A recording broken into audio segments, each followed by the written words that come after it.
What if God tried to send you a friend request? Would you accept? That's the question behind the new CBS series, God Friended Me. It's a show about a preacher's son who happens to be an atheist. Then God reaches out through Facebook, sending young Miles Finer on an unlikely spiritual journey. Here's a clip of Miles on the show speaking on his podcast.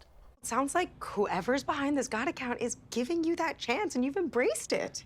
Thank you, Zoe. Yeah. And I'd admit, the God account with all of its mystery has given me a sense of purpose, and it feels good.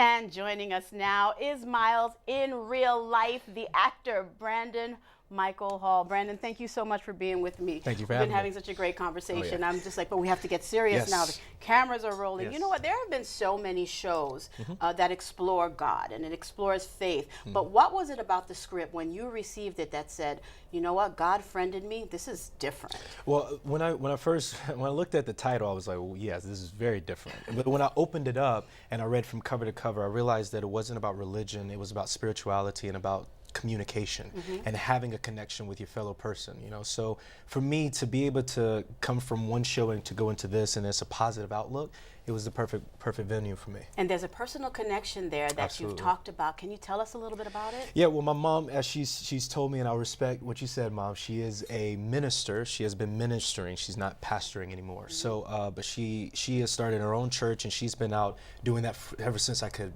remember.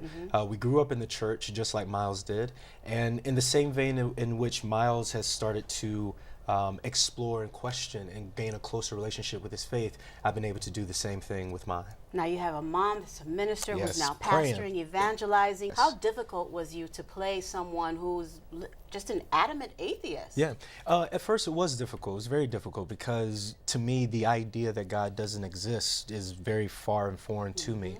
But then I had to go and find him. You know, so I had to do research on Miles and what did it mean for him and why did he choose to become atheist and believe in this belief. And so even though I grew up in the faith as well, I think questioning it brings you closer to God. It gives you a better relationship. Now, you know, you're a young actor. You're tackling a message with a very deep issue.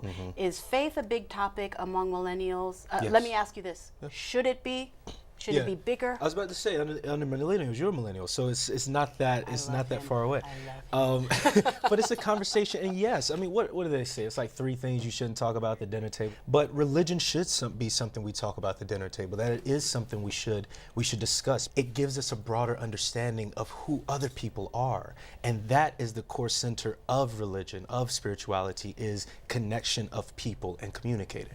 Now we're getting closer to the season finale of the show. Can you share anything with us about the rest of the season? What kind of growth and development should we expect? Oh, so I would say the growth and development is, one, the relationship between Miles and his father, who's played by the amazing Joe Morton.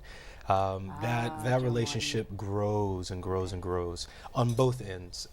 Also, his relationship with Kara continues to grow as well. And finding out who's behind the God account. Is it Falcon? Is it Priya? Who is it? The mystery continues. Yeah, the mystery will continue. Here's the thing. We're in an environment now, a generation, my generation, your generation as well. We love to binge. We love to watch these shows. We sit back. And what kind of message do you hope that anyone watching the show, whether they're binging it for an entire day or watching it for the first time, what kind of message do you hope people receive from it? It's hope. A message of hope and love in a time that we don't have a lot of it, you know. When people come up to me and they say, yo, I got to watch my show with my family. When's the last time families have sat down and watched a network show together? I remember doing that with like Seventh Heaven. I remember doing that with, with those types of shows. You took me back. Yeah, right? I mean, Yeah. but we brought that back to the screen. We brought that family dynamic back. And so that's what I hope people take away, is that sense of hope and love. Brandon Michael Hall, it has been more than a pleasure It's been a speaking treat. with you Thank today. you. Thank you so much. I look forward to watching it and binging. Yes, please, please. And I would love to have you back, maybe Absolutely. after the season finale, talk a little bit more. Thank Sounds you like so a plan. much. Thank you. Right.